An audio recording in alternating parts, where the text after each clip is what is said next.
itatry natin guys kung magnetic ba itong DJI Action 5 Pro. Tara, itry natin kung magnetic. So, meron dito metal. May bakal dito guys. So, itatry natin.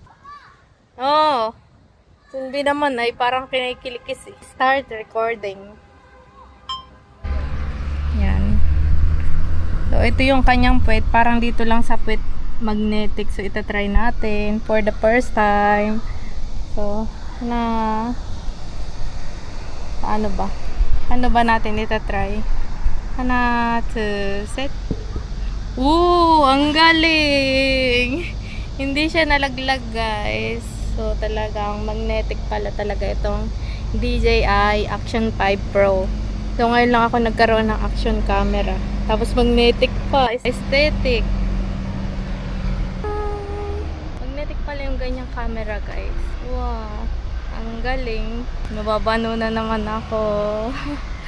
Anyong. Stop recording.